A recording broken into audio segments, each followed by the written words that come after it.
Olá, meus irmãos, é com muita alegria no meu coração que aqui, diretamente da Califórnia, dos nossos estúdios do Seminário Osana Internacional, uma escola que tem sido amada e querida, respeitada por muitos de vocês. Muito obrigado pelo respeito, pelo carinho, pelo amor de todos vocês.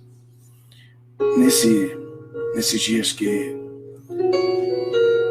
estamos entrando, eu decidi expor mais a respeito daquilo que nós já temos escrito na palavra dominical desse último início de fim de semana, domingo passado.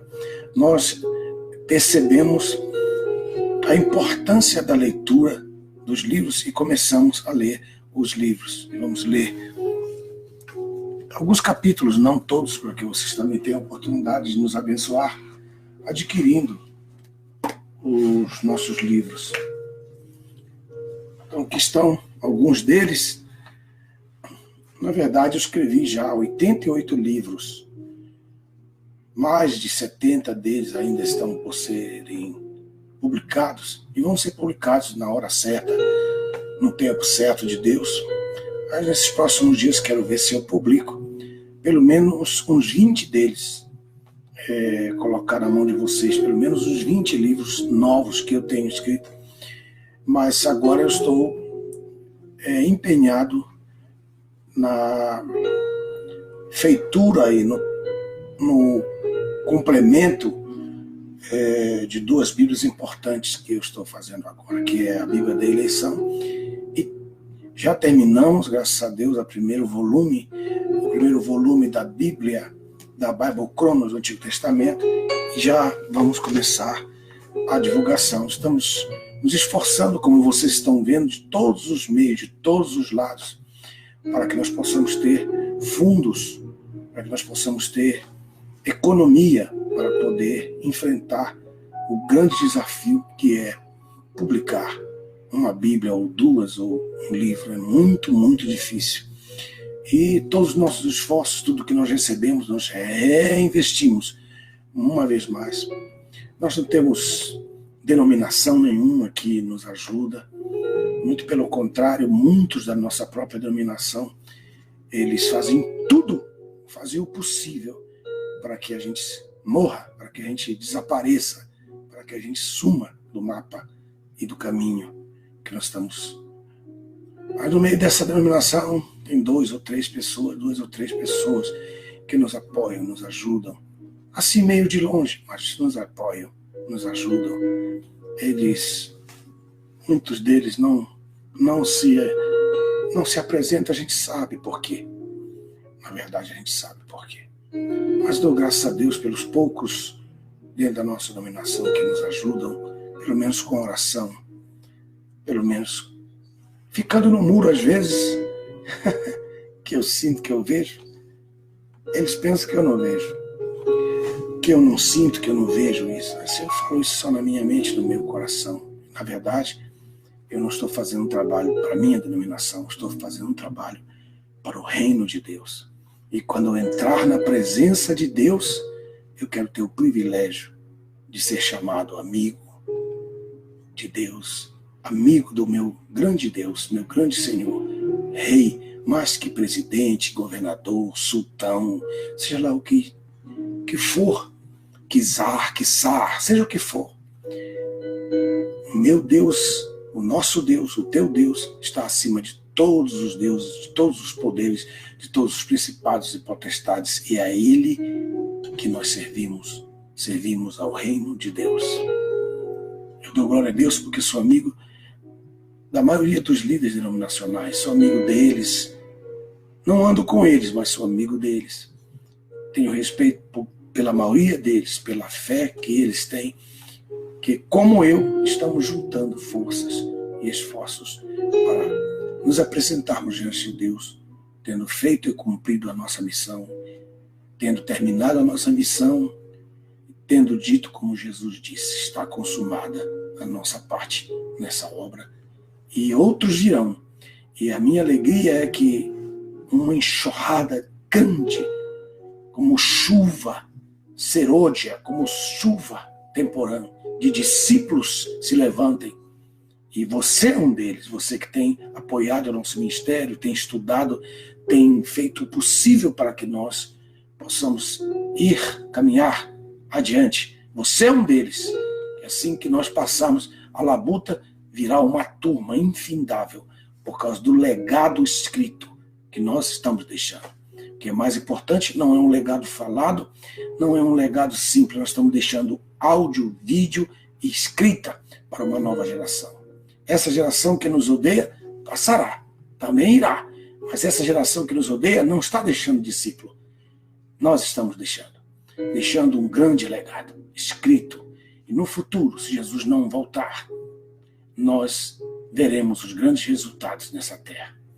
Louvo a Deus pela vida, pelo apoio de todos vocês. Em nome do Senhor Jesus. Muito obrigado pelo carinho, pelo amor que vocês têm demonstrado. Eu gostaria de, hoje, ter a alegria e o privilégio de ler com vocês um capítulo importante. Patrulheiros do Hades, no Gólgota, 5 para as 3 da tarde. Que o Senhor nos dê graça e nos ajude. O Gólgota era um lugar temido de maldição. Chamavam-no assim porque parecia um crânio e até hoje é chamado lugar da caveira. Ali era o lugar certo da batalha entre o céu e Bazã, onde as maldições, onde a maldição seria checada e vencida. O Cordeiro, anunciado no Jordão por João Batista, estava a caminho para lá. Mas, como homem, ele tinha limitações. O Pai sabia de tudo, os anjos obedeciam às suas ordens, afastavam-se e ele ficou várias vezes só. Aquelas noites foram de grande sofrimento para a mulher de Pilatos. Ela sonhou com tudo aquilo, sonhou com a cruz, esteve ali naquele sofrimento em visão. Avisou seu esposo que ali tivesse cuidado. Ele temeu. Os textos da profecia messiânica brigavam. Poucos os entendiam, não havia muita revelação. Naqueles dias, havia nos pórticos do templo um grupo secreto que se reunia para ler os textos messiânicos. Simeão era o chefe da turma. Pouco a pouco, foi criando corpo. Depois, Ana, a profetisa, juntou-se a ele. Eles tinham uma vida reta, justa diante de Deus. Serviam a Deus com amor. Eles sabiam que o Messias já havia nascido. Que ambiente, que palco preparado que nós vemos ali no livro de Lucas, no início do livro de Lucas. E esse palco vai servir para os grandes eventos. Mateus será o livro, o Evangelho do Rei, que nos dará mais detalhes. Mas Lucas coloca tudo em ordem. É impressionante como tudo isso é um preparo para os grandes acontecimentos, os maiores acontecimentos espirituais que houve em todos os tempos na história. Com a morte de Simeão, o profeta, o clube de oração de Ana e Simeão estagnou-se. Mas ainda havia por ali alguns velhinhos que em cavernas escuras procuravam os textos como tesouros e os discutiam. Tinham seus códigos, mas entre todos os textos havia um verso jamais observado, não visto, não iluminado. Era aquele que se conectava a Gênesis, capítulo 3, verso 15. Quando o Onipotente ali espalhou os reis. Foi quando cai a neve em Salmão. O monte de Deus é como o monte de Bazã, um monte elevado como o monte de Bazã. Por que saltais, ó montes elevados? Este é o monte que Deus desejou para a sua habitação. e o Senhor habitará nele eternamente. Os carros de Deus são 20 milhares, milhares de milhares. O Senhor está entre eles, como em Sinai, no lugar santo. Tu subiste ao alto, levaste cativo o cativeiro, recebestes dons para os homens e até para os rebeldes, para que o Senhor habitasse entre eles. Bendito seja o Senhor, que de dia em dia nos cumula de benefícios. O Deus que é a nossa salvação. O nosso Deus é o Deus da nossa salvação. E Jeová, o Senhor, a ele pertence as saídas para escapar da morte. Mas Deus, que essa parte é super importante, mas Deus ferirá gravemente a cabeça de seus inimigos, o crânio cabeludo daquele que anda em suas culpas. Profecia extraordinária, porque ela conecta a Gênesis capítulo 3, especialmente a respeito da grande vitória do Senhor Jesus. O Salmo 68 é um salmo extraordinário, um salmo maravilhoso, que se conecta ao Salmo 18. São dois salmos que você não pode deixar de ler, não pode deixar de estudar. Salmo 18 e o Salmo 68. O Salmo 68 é o salmo que resume, na verdade, todo o Novo Testamento, o Salmo 68, porque ele fala da morte do Senhor Jesus, fala da mudança da posição do seio de Abraão, ou paraíso, para a Nova Jerusalém celestial. Salmo 68.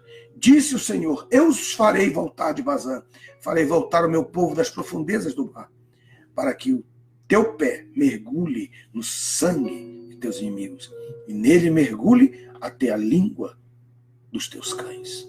Salmo 68, versículo 14 ao versículo 23. Um salmo extraordinário, quase ninguém lê ou estuda ou faz qualquer referência a eles. Mas para mim, se você pudesse dizer, pastor, quais os salmos mais importantes dos salmos da Bíblia? Eu diria para vocês, o Salmo 18, o Salmo 22, o Salmo 71 e o Salmo 68. Bem? Ok.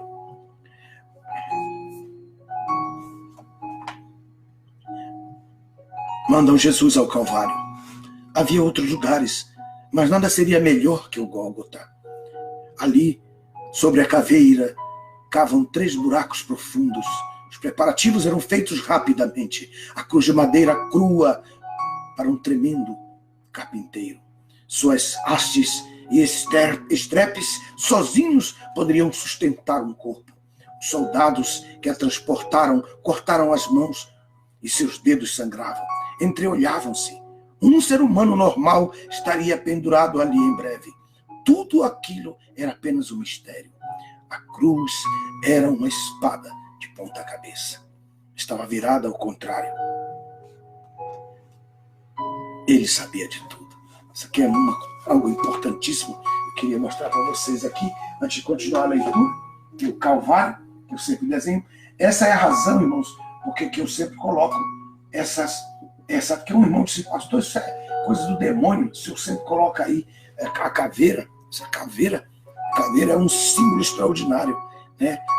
Ela representa algo extraordinário, como no Salmo 68, verso 21, como Gênesis capítulo 3, verso 15, que fala da profecia de que o Senhor pisaria na cabeça da serpente, né? Mas quem vai esmagar a cabeça da serpente é a igreja. É como se ele estivesse gritando, não esmaga, deixa isso aí para o Luiz Fonseca, deixa isso aí para o Paulo César Guerra, deixa isso para o Robson, deixa isso para o Carlos César Reijac, deixa isso para a Marta Vieira, deixa isso para o Jackson, deixa isso para eles, que eles vão esmagar a igreja. Aleluia. Então, ao subir ali até o Calvário, que o Senhor, então, percebe aí, você está observando? Aqui é uma espada, aqui é uma espada, aqui é uma espada. Você está vendo aqui é uma espada? Aqui é uma espada. Você está vendo? Olha aqui. Ela vai entrar aonde? Ela vai entrar na cabeça, que é uma representação. O Gólgota. O Gólgota. O Gólgota. Gólgota. Viu? Gólgota. Lugar da caveira. Muito bem. Então, voltando à leitura. Né? Quem que vai fazer isso para você? Qual autor que você já viu parar, deixar os seus afazeres, né, para vir aqui, para ler o livro para você? Talvez você não tenha condições de comprar. Eu queria saber o que está passando, que muita gente se alegra, mas eu amo esse livro é uma bênção, mas eu não sei de nada, eu não tenho dinheiro para comprar. Então, você não pode reclamar agora. Eu estou lendo para você. Amém? No caminho, há dores e suspiros ao encontrar com sua querida mãe e as outras Marias. Não chorem por mim. Depois diz, eles não sabem o que fazem. Eles não sabiam o que faziam. Cristo não disse apenas 7 frases na cruz. Ele recitou salmos, cantou hinos, sussurrou, mas somente poucas palavras foram entendidas, porque a sua boca estava inchada e seus lábios grossos de tanto apanhar. Eles entenderam algumas palavras de forma errada até. Depois, ele guardou silêncio até o desfecho. Aquela espada seria enterrada na cabeça de Satanás, o crânio cabeludo, cheio de culpas, segundo o Salmo 68, versículo 21. Quando ele chegou ali acompanhado pelo sirineu, soldados celebravam com farras de mortandade. E ali deitado, antes de subir ao pátio da caveira, ele diz, falta pouco. Satanás não imaginava o que aconteceria. Os demônios ali rondavam, rosnavam, rugiam, latiam. Foi quando a serpente o mordeu no calcanhar. Gritou, cravou. Era como se os dentes da serpente tivessem ficado ali cravados no cumprimento da áurea profecia de Isaías 61:2, no seu calcanhar. Quando a cruz foi erguida, ele estava ali, no patíbulo. Gritaram os anjos, a cabeça está ferida, feriu-se a caveira. Satanás sente espiritualmente a dor, leva as mãos na cabeça, na mesma hora cai, esconde-se, grita, o crânio cabeludo espiritualmente foi ferido fortemente. Jesus sorri no instante em que o madeiro desce, apesar da dor terrível. Seu corpo se encaixa nos estrepes entre a pele das costas e os músculos aparentes pelo sofrimento. Suaviza-se o peso nas mãos. O que houve, chefe? Precisa de ajuda? Perguntaram os demônios a Satanás. Saiam daqui, afastem-se. Ele estava tonto. Pensaram no que seria aquela dor. Mas ainda havia muita coisa para acontecer. Ninguém o via, mas ele sofria. O carpinteiro estava na cruz. Era a hora mais negra e sangrenta. Na cruz, Jesus olhava pelo menos os 3 que haviam estado com ele na transfiguração, pelo menos que lembrassem do seu rosto glorioso e de suas vestes resplandecentes, bem como a companhia de Moisés e Elias, para poder contrastar com aquela visão terrível que o colocava entre os 2 ladrões, com o rosto desfigurado e quase nu. Mas os 3 se desapontaram com ele, e apesar de o terem visto glorioso, como era antes de encarnar-se na glória do Pai.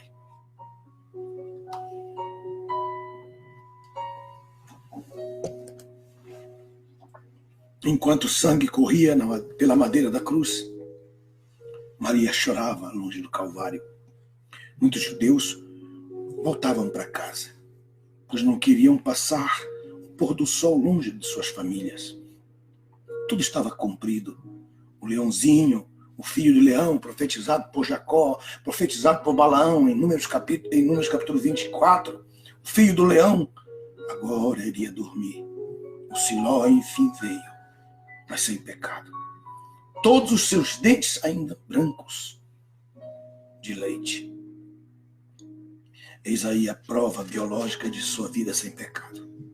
Todos os homens têm 2 dentições. Ele só teve 1. Ele nunca pecou. O Calvário era virgem. Deuteronômio capítulo 21 foi o primeiro a registrar a profecia a respeito deste evento. E o cordeiro não tinha mancha. O bezerro de 3 anos tinha mistério e 33 anos de vida pura. Nunca carregou um jugo, nunca pecou. Era só lembrar do rosto como o sol, das vestes brancas como a alva e os profetas ao seu lado e comparar. Aquilo não era o fim. No entanto, um bandido acostumado a cenas de desgraça, que jamais teve conhecimento de seus milagres e de sua obra, nunca o viu glorioso. Nem ao lado da lei e dos profetas teve uma visão. A cruz era cruel. Moisés e Elias já o tinham avisado, pois conversaram a respeito disso no Monte da Transfiguração. Isso está registrado em Lucas capítulo 9. Verás o homem levando o vaso. Dirás aos teus discípulos que ali preparem a mesa. Também saberás que o jumento e a jumentinha estarão amarrados. Envia-os. Tudo está preparado. Toda essa revelação. E você vê a respeito daquilo que ele sabia, a respeito da mesa, a respeito do homem que levava o cântaro. Tudo isso foi avisado lá na Transfiguração. Porque a Bíblia diz que Elias e Moisés vieram falar com ele a respeito dos momentos da sua morte na cruz. Envia-os, tudo está preparado. Para quem chegou agora, eu estou lendo o livro Patrulheiros do Hades, que está à sua disposição. Estou fazendo algumas observações enquanto estou fazendo a leitura. Os anjos trabalhavam sobre a ordem do Pai. Quando vistes estes sinais, verás que está próxima a paixão na grande cidade. Agora estava na cruz. E as palavras de todos os profetas se completavam. No meio dos dois, as cenas se desenrolavam. Um dos ladrões delirava de dor, e o outro, do outro lado, um deles amaldiçoava. A visão era de um rei coroado de glória para um. Ele olhava e via um trono e não uma cruz. Ele via os anjos que o serviam com uma majestade. A visão foi rápida. O anjo da morte zigue-zagueava por ali. Está chegando a hora, meus filhinhos. Passava a pontinha do dedo no rosto dos dois. Mas não se atrevia sequer a encostar-se no Messias. O ladrão estava impressionado. Ele viu quando o centurião colocou a placa no chão. Deu para ler, meio embaçado: Rei dos Judeus. Confirmou-se. Seria delírio? Seria o quê? As pessoas, à medida que vão morrendo, têm os olhos espirituais abertos. A visão não saía de sua mente e ele exclamou desesperadamente: lembra-te de mim quando entrares no teu reino. E ele olha e responde para ele. Desfigurado, diz: estarás comigo no paraíso. Não esperando aquela resposta, ele veio perdendo a vida. Houve um princípio de trevas, o céu rapidamente começou a escurecer. No lado espiritual, os demônios se moviam assustados. Eles estavam ali aos montes, pensavam que poderiam levar a alma de Jesus ao Hades. Não perdiam por esperar. Esse é meu, cada um comentava. Vai ser um prazer prender esse aí no Hades. Quero ver quem vem tirá-lo dali. Eles se exibiam. Aproximou-se o espírito, o mesmo que trabalhou em Balaão, o mais culto dos principados em doutrinas, muito pessimistas, conhecedor da lei. Como havia assistido a um escriba sem compromisso, começou a falar. Não sei não se vocês vão poder com este aí. Tem alguma coisa estranha nele que o faz diferente. Ainda não posso entender claramente, mas eu sei que nós não temos base legal para prendê-lo no Hades. É melhor vocês se prepararem, pois alguma coisa estranha vai acontecer. E não falta muito. Vira essa boca para lá, pessimista. Retruca um dos assistentes do chefe. Vocês vão ver.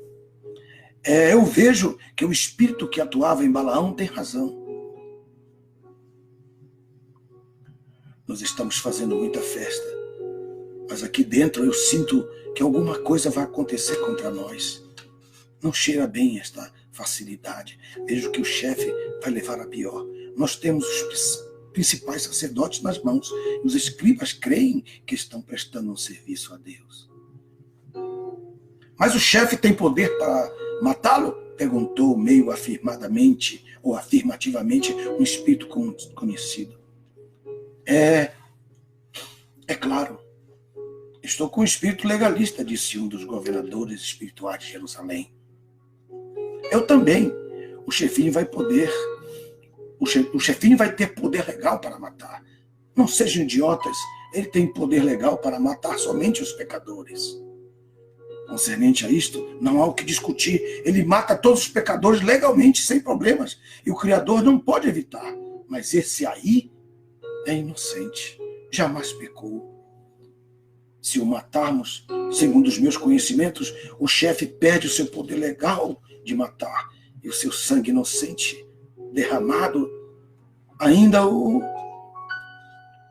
condenará, repetiam juntos todos os principados com os olhos esbugalhados.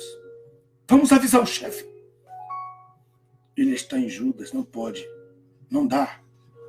Não podemos, não dá para entrar. Como vamos fazer? Ele vai matá-lo, replicou o espírito maligno. Eu vi pelos caminhos do Getsemane. Vamos atrás dele, disse o espírito de controle que atuou em Jezabel. É tarde. Um terremoto acontece, as pessoas caem por terra. Uma voz se ouve. Deus meu, por que me deixaste para o sábado? De repente, tudo estava ficando escuro, era noite. Mas podia-se ver bem clara a manifestação da crueldade do ser humano. Do outro lado da moeda havia uma apoteótica luz. E ali uma luta entre a luz e as trevas. Estavam ali diante dos olhos de todos os dois mundos. Passaram-se mais alguns minutos e Satanás chegou. O que aconteceu? Judas está morto. Vamos beber o seu sangue. Na cruz, Jesus expirava. Pai, nas tuas mãos entrego o meu espírito. Sua alma saiu do corpo, sofrida, cambaleante, e dali se dirigiu ao tabernáculo celestial, onde apresentou o seu sangue. Apocalipse capítulo 11, versículo 19. Hebreus capítulo 10, verso 19. Passou pelos querubins do Éden. Enfrentou a espada flamejante que o feriu. Salmo 22, 20, Gênesis 3, 24, Isaías 63, 1 a 3. Todos esses 3 versículos que eu dei para vocês se juntam para poder formar uma ideia extraordinária a respeito daquilo que nós estamos lendo. De Jerusalém, logo depois de estar em Emaús, o Cordeiro havia subido gloriosamente à presença do Pai.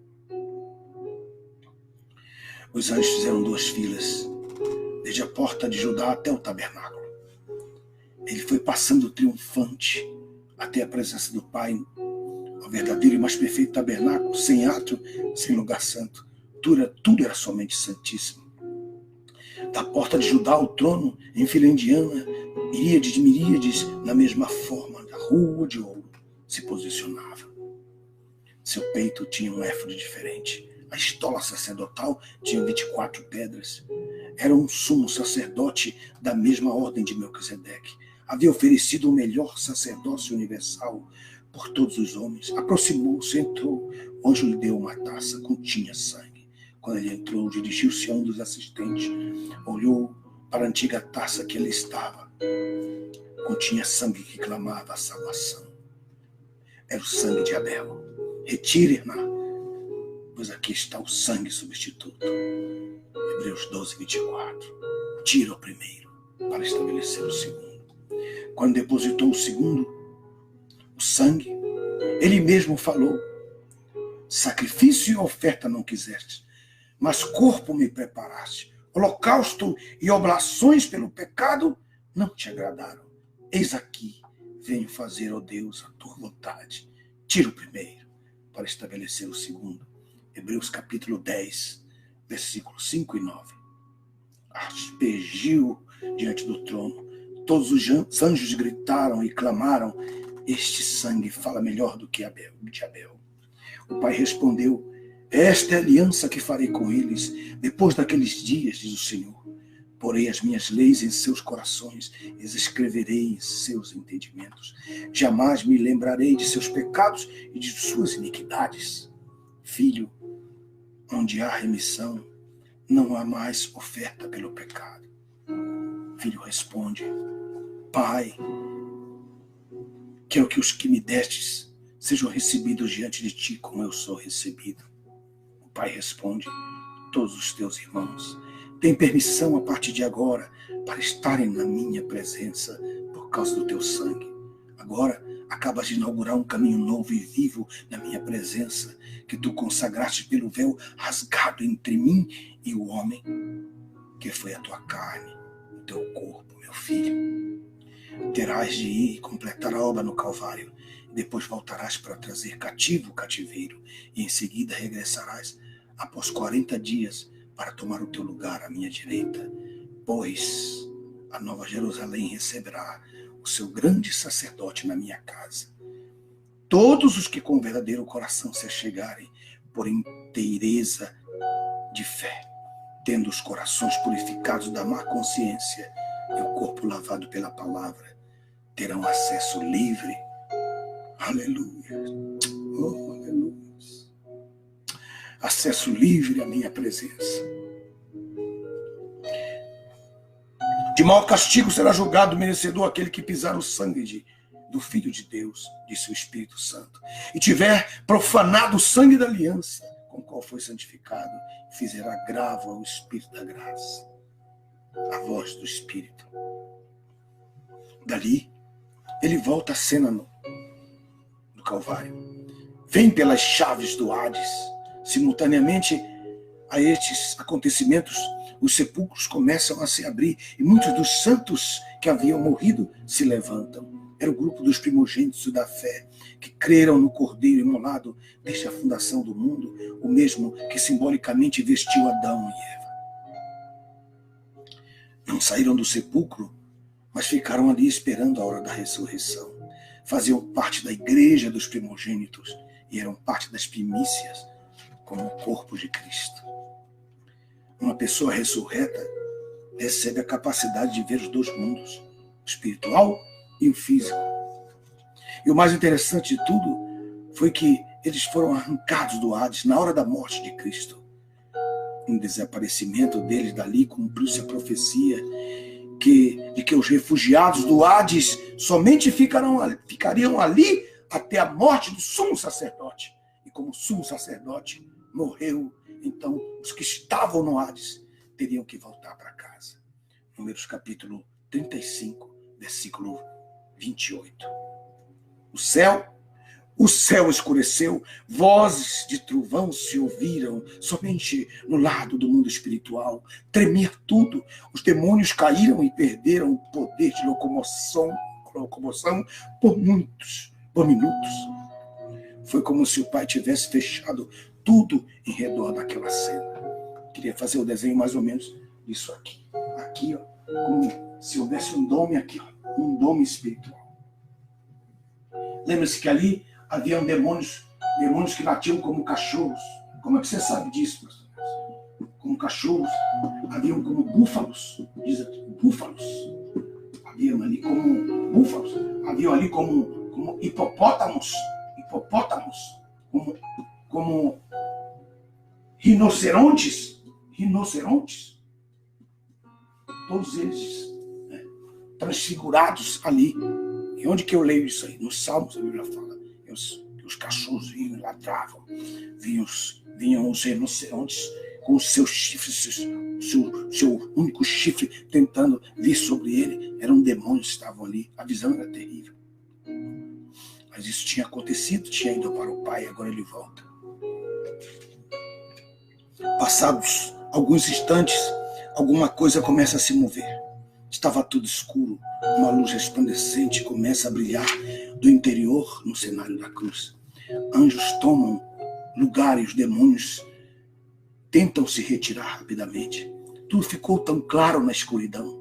Anjos em cor de fogo começaram a limpar a área. Todos correm ficou somente o centurião. Ei, o que está acontecendo? Pergunta um demônio vestido Apocalipse. Cuidado, ele já saiu do corpo. Saiam daí, gritavam uns aos outros. Verdadeiramente este era o Filho de Deus. Ele viu pequenos lances daquela realidade no meio da dualidade daqueles dois mundos. Daquela luz radiante do meio do Calvário inerte, começou a aparecer lentamente a alma gloriosa de Jesus. Tinha outra fisionomia. Seu corpo ainda manifestava tristeza e agonia. Estava morto, mas sua alma, ora era o seu homem interior, ora era o leão da tribo de Judá, que saía para vencer. Seu corpo tinha um selo. Nenhum demônio ousou aproximar-se. Ele, ao nascer, já havia nascido de novo. Aquele que nasce de novo, o diabo não o toca. Falava-se da ocasião da morte do novo nascido, pois nele o diabo não toca. E é por isso que as portas do Hades não prenderão a igreja, porque todos os seus fiéis, entre todos, nenhum deixou de nascer de novo.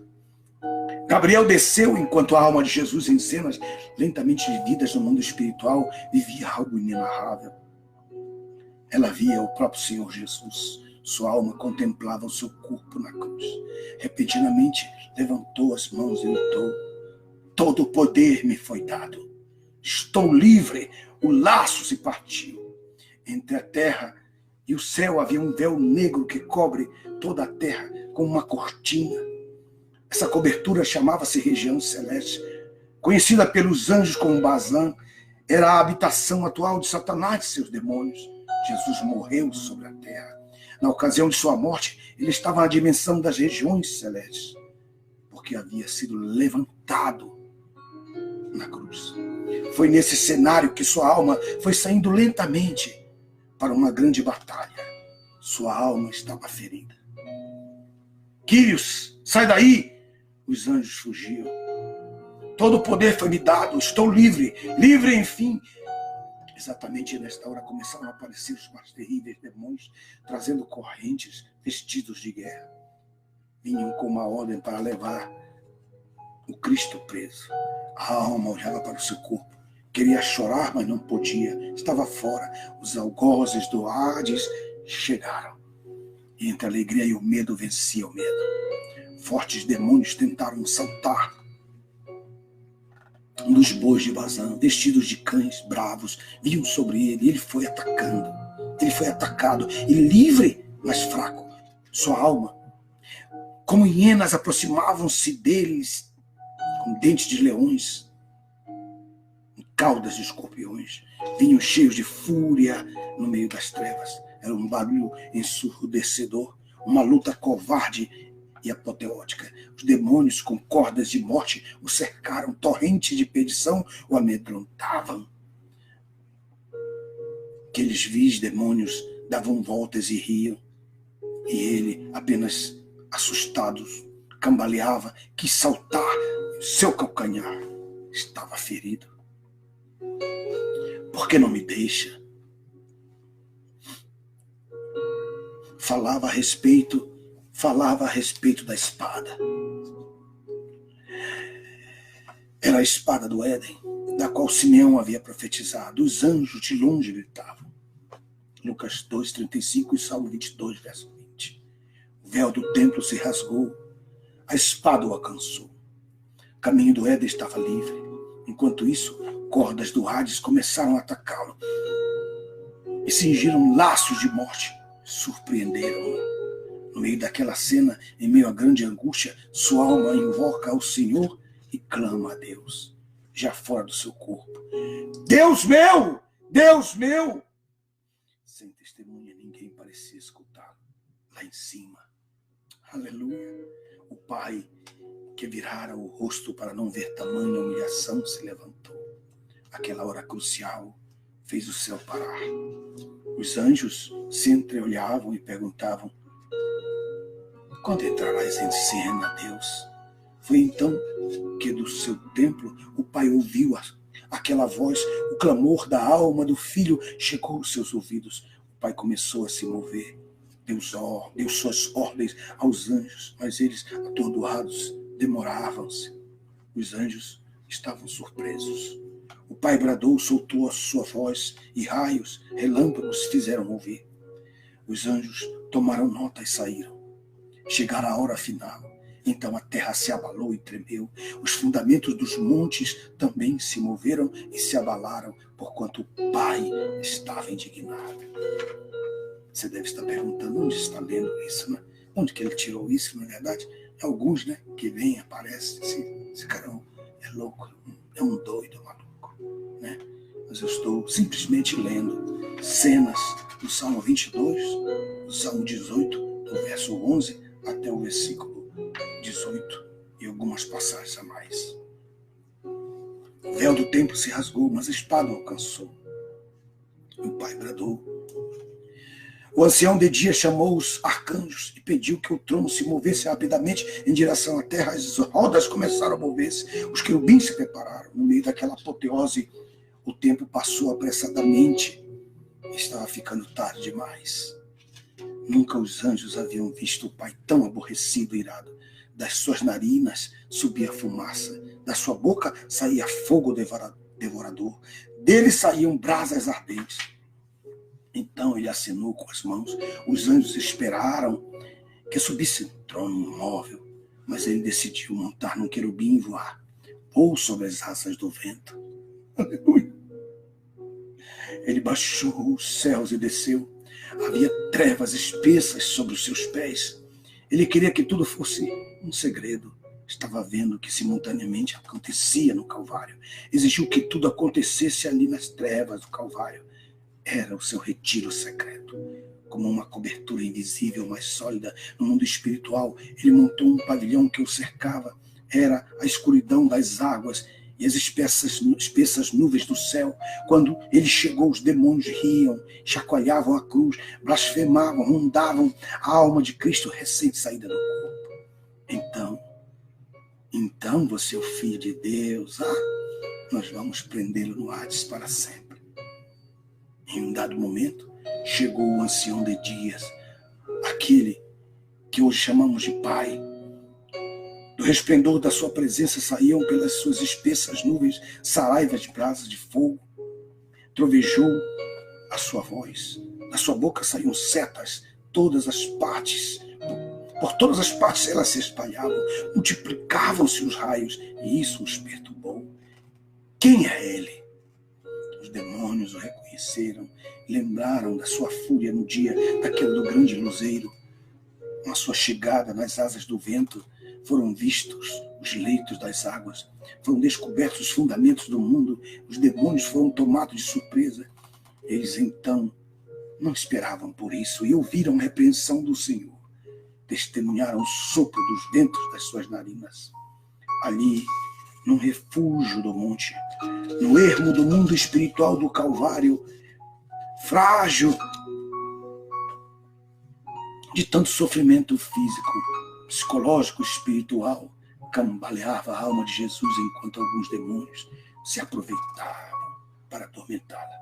Foi quando o pai do outro lado, da parte alta, estendeu o seu braço e tomou o filho, tirando-o do meio das setas. Ali era a entrada do mundo espiritual. As regiões celestes estavam sendo tomadas de vez. Eram conhecidas como Monte Bazã, onde os anjos caídos farreavam. Eles transformavam-se em cães, bois, leões e hienas. O pai veio de volta tomar o que lhe pertencia. Enquanto isso, Satanás se assusta, se retira, tenta desaparecer dali. O ancião de dias livra o cordeiro do inimigo mais forte por causa da sua humanidade e daqueles que o odiavam, pois eram mais poderosos do que ele naquelas circunstâncias humanas, antes da sua ressurreição e glorificação. Quando o ancião de dias o toma, está morto como um homem. O calcanhar havia sido ferido pela serpente quando os guardas o prendiam com seus pés na cruz. Sua alma estava triste, se sentia tão abatida, havia sofrido tanto. O ancião de dias toma a alma do seu filho, olha para o seu lado e fixe na espada do Éden, que havia sido encravada nele. E assim arranca a espada, cura e o abraça, fortalece e o eleva para um lugar espaçoso. Livra-o, porque tinha prazer nele. Depois regressa, o vento passa, chegam os anjos. Salte! Aleluia! E ele salta. De cima do lugar forte, sente os artelhos se firmarem. Ele se alegra, olha para os lados, seus olhos de fogo, como chamas de fogo por minutos, querem regressar, o fogo cintila, se esvai. Ainda não era a hora da glorificação. Prepara-se. Mas havia algo para fazer antes.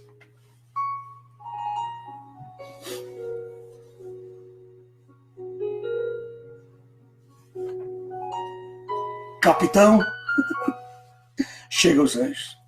O pai se senta no querubim e espera. Entreolham-se e o pai conhece o coração do filho.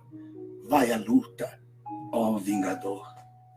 Enquanto percorre os olhos do Monte Bazã, regiões celestes, onde escolheu por sua habitação.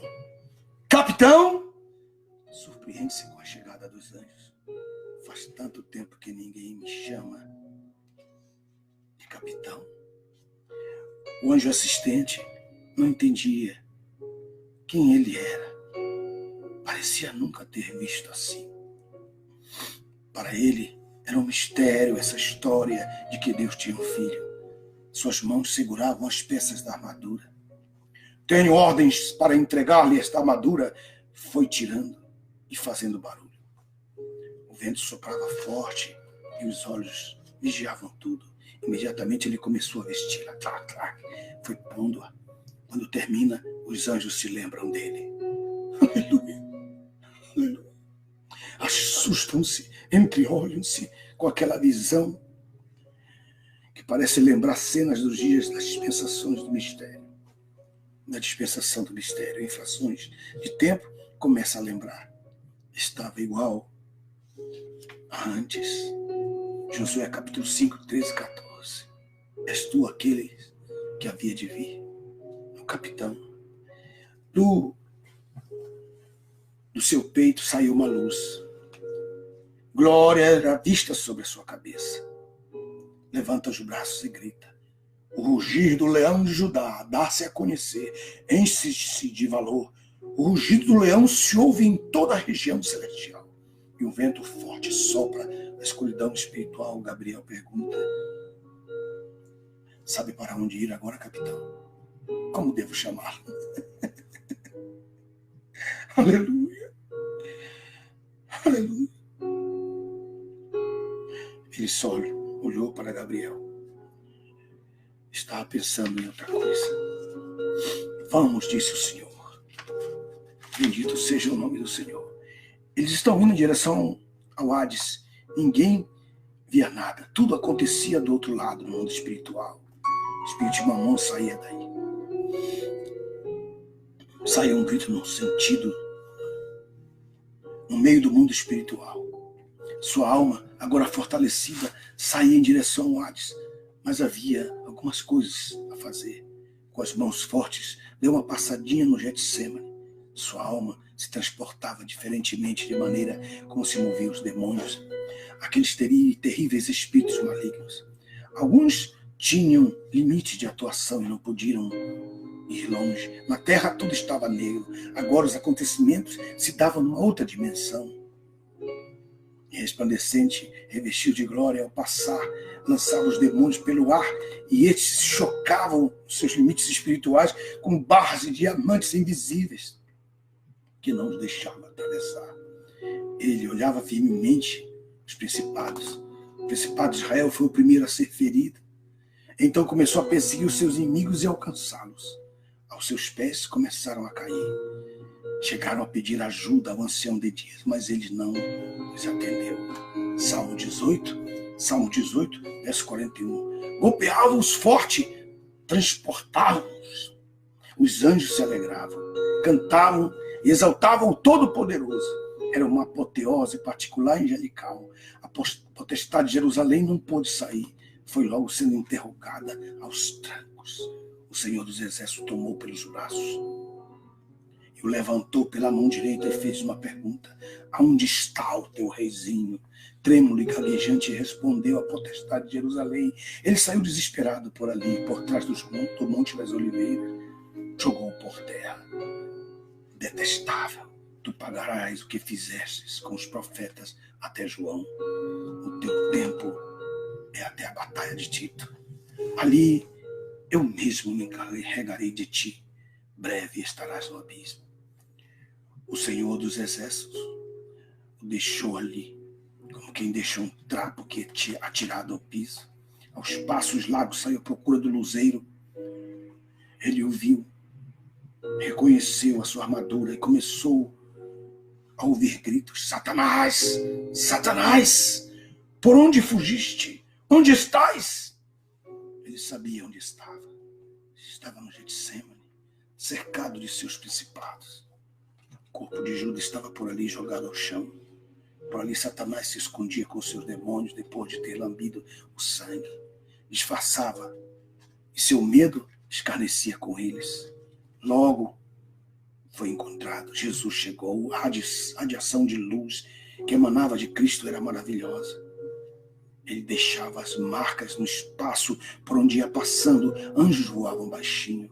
Quando o Senhor Jesus se aproximou, Satanás pôde triunfar diante do poder da luz que saía dele. Satanás, com aquela cara caveirosa e cabeluda, lançou-se sobre ele e os dois se digladiavam horas. Salmo 68, verso 21, blasfemava, mas o capitão dizia: pergunta agora se eu sou filho de Deus, vem agora, chicoteia-me, pergunta se eu sou rei. Lança-o por terra. Nas suas mãos mostra-lhe o sangue inocente. Satanás cobre o rosto com as suas duas mãos. Este foi o momento em que ele mostrou as mãos como se elas fossem uma tela e se ampliava diante dos seus olhos. Ali, por instantes, começaram a passar os episódios que durante todo o tempo da profecia antiga se relacionavam àquele momento de redenção. Os vasos de barro em que Jeremias guardou as escrituras foram quebrados pelos anjos. Soaram gritos de Abel, primeiro a morrer sob as mãos de Caim, que ruiu sob a tentação de Satanás, com medo da semente da mulher.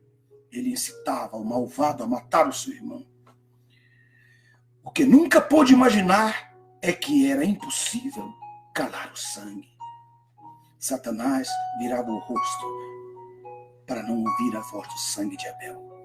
A vingança virá, a vingança chegará. O mundo dos homens não vê, mas o poder da voz é o verbo, e o poder do sangue é a vida. As imagens do Cristo saíam das suas mãos gloriosas. Sacerdotes em diversos tempos, em roupas que os qualificavam em suas épocas, falavam todos a mesma coisa. Sem derramamento de sangue, não há remissão de pecados. E assim a história vai. E assim a história prossegue. O melhor está por vir nas próximas páginas. Isso é apenas uma ideia para que você tenha realmente na sua mente o desejo de conhecer o mundo espiritual que está registrado nos evangelhos, que muitos não dão valor, muitos somente abrem ali e leem de qualquer maneira, mas de fato não conhecem. Não conhecem. Bem-aventurado aqueles que podem crer. Esses não ficarão surpresos no dia que comparecerem diante do Senhor e ouvirem: bem-aventurado são todos aqueles que lavaram as suas vestimentas no sangue do Cordeiro. Daqui em diante é o que acontece no Salmo 18. Jesus dá uma surra em Satanás. Você precisa ler esse livro para que você tenha uma ideia do que aconteceu depois deste momento. Nós recomeçamos os nossos... Algumas pessoas pediram: pastor, pelo amor de Deus, não deixe, não pare a promoção, pelo amor de Deus, volte. Eu voltei ontem à promoção, tudo está de volta. Os cursos, as Bíblias, E também este livro. Este livro vai ser uma grande bênção para todos os evangelistas e todos aqueles que amam a pregação do Evangelho. Muito obrigado. Que Deus te abençoe. Até amanhã.